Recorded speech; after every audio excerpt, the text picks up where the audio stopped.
so glad they gave me a light. I mean, I think it's nothing less than incredible. The only thing is I'm one of the champion survivors that gets to speak here tonight. A privilege, by the way. But following another one bites the dust. I don't know if that's quite the right intro or not, but I'll take it. As the MC said, I am a stage 3 lung cancer survivor. Yeah. And thank you.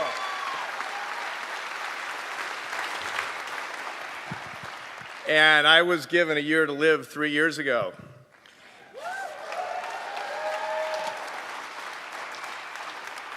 How about that for modern technology, huh? So I'm here to share my story, and I'll try to be as brief as I can. I know I'm probably laboring this out a little bit, and I'm the guy that, you guys are probably hoping he would shut up so you can hurry up and get to the intermission and have something. So 3 years ago, I went to bed at night just like probably most of you are going to go to bed tonight. And the next morning, I awoke in a coughing fit, and I had blood in my sputum.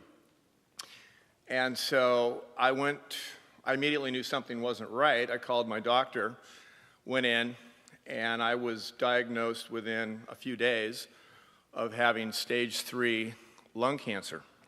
I just got it. And everybody wants to say that when you find out that you have cancer, they want to know how you gave it to yourself. It's really odd, but I get a lot of these questions. I get the other question is, are you terminal? Yes. So are you. And I always get the odd one that comes in and says, how long are you going to live? I don't know. How long are you going to live? But it's interesting because when you do tell people that you have a cancer, I think there's a certain amount of fear. I think it's especially, I look pretty healthy, right? And I think it catches people off guard, and they're not quite sure how to respond to it.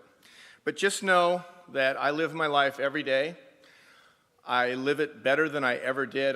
Relationships with my friends, my family, are better than they ever were, because you have to find the blessing in anything. And I had to find the blessing very early in this process and know that I wanted to live my life to the very fullest that I possibly could.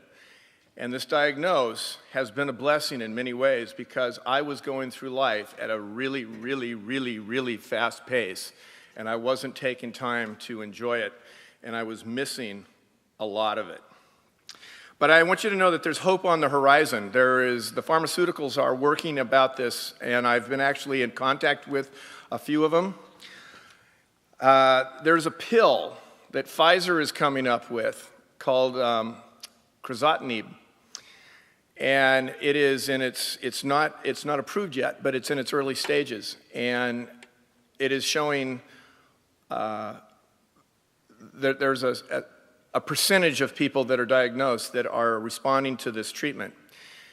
And it's small, it's about 3%, but if you are in that 3%, that's a really large number. But it does not, you take a pill and it does not require chemo, it does not require radiation, and it does not require surgery. I had all three. I can tell you that they're not the best 7 months of my life, but I do have a great set of doctors, and one thing that we are very, very, very fortunate about living here in the Northwest is that you've got Fred Hutch, you've got the Seattle Cancer Care Alliance, you've got the University of Washington Medical Center, you've got Swedish. There's a host of others, I could go on, but we have the best of the best. I mean, we are in the top 5 cancer areas if you're going to get it to be treated. And I would like to say that I'm living proof. Thank you very much for having me.